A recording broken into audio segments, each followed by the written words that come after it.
You don't have a sales problem, you have an approval problem. So today's topic, your need to be liked is killing your income.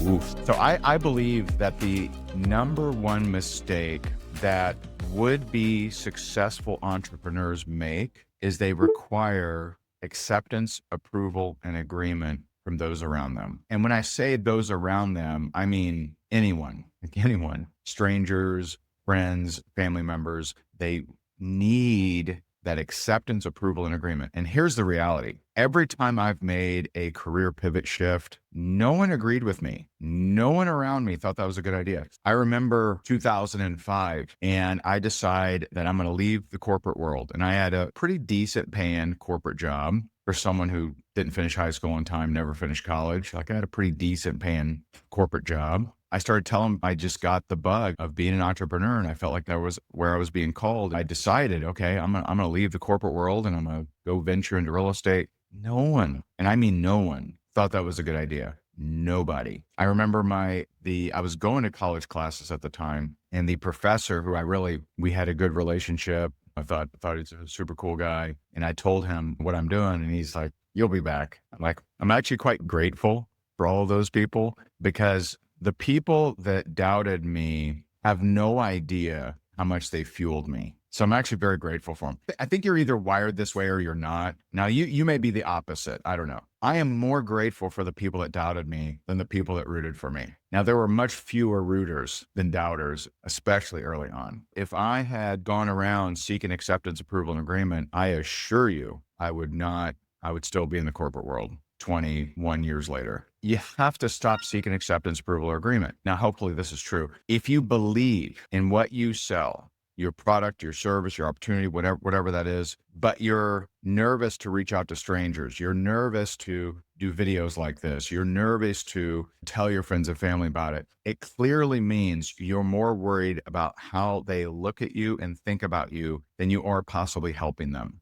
Some people, they say that they struggle with imposter syndrome. Others define imposter syndrome as, well, how can I be doing videos and how can I be posting content when I'm not crushing it yet? Well, how the hell are you going to start crushing it, right? How are you going to start crushing it if you're not being courageous? So you're confusing imposter with courage. Courage is, I'm going to go out there and talk to people. I'm going to post content. I'm going to make videos before I have success. See, that's courage. That's bravery. That's not imposter. What imposter is? This will sting. Imposter syndrome is saying you want to change the world, but you're not willing to get uncomfortable. That's what it is. It's not doing a video before you have success. It's not posting content before you have success. It's not going into rooms where you may not feel worthy. I was in a lot of rooms where I didn't feel worthy. I was in a lot of rooms where starting out, I didn't feel like, man, everyone here is smarter than me. Everyone here is richer than me. Everyone here is more connected than me. That was courage. That was bravery, not imposter. Now, I didn't fake the funk. I didn't make up stuff. I didn't lie about my accolades or anything. And neither do you. You don't need to do that either. You don't have to lie. But if you're not willing to reach out and ask people the questions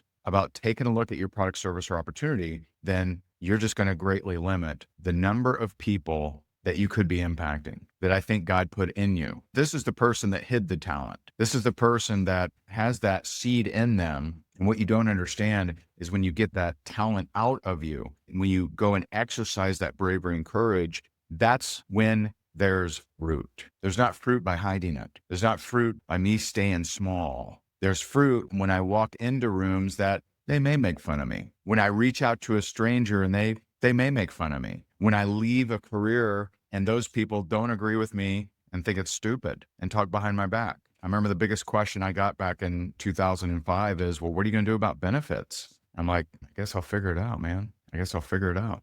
And we did. Do you know that some people stay in a job they hate for decades because they don't want to lose the benefits? That's how insignificant and small they see their life. Well, God gave me this life. I don't want to blow my benefits. God put you here for adventure, man. He put you here to impact others. He put you here to serve others. He put you here to go into new frontiers, to be a pioneer, to go and do things that make you uncomfortable. Because you know what happens when you do things that are uncomfortable? You get initiated. You get to see that you actually have what it takes. See, a lot of people, they don't know that. They don't know if they have what it takes because they haven't ventured into the wilderness.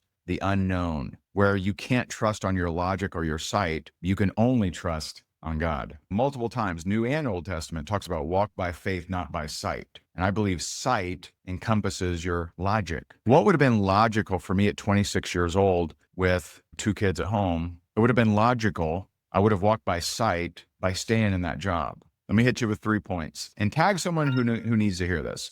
Maybe you know someone who is trying really hard, but they're hanging on by a thread. They're just hanging on by a thread. They're struggling to believe. Tag someone. I'm gonna give you three points here, just to dial all this mindset into sales. Okay. Number one, the prospects that you talk to, they don't need you to be nice. They need you to be clear, confident, and certain. They need to be led. Number two, if you back off every time you feel resistance, that's not kindness, it's fear. So when someone says to you, get you an objection, I don't have time, or I don't have the money, or it's too expensive, or whatever, you being worried about being too pushy is actually preventing your impact. Now, that doesn't mean I'm going to choke someone out. It doesn't mean I'm going to get them in a headlock or something like that. But I'll at least ask the questions, why? Because I care about them and them solving their problem. If you care more about them solving their problem, you're going to ask more questions instead of shrink when they give you an objection. See, some people, if they hear, oh, I'm just not interested, they say, okay, great.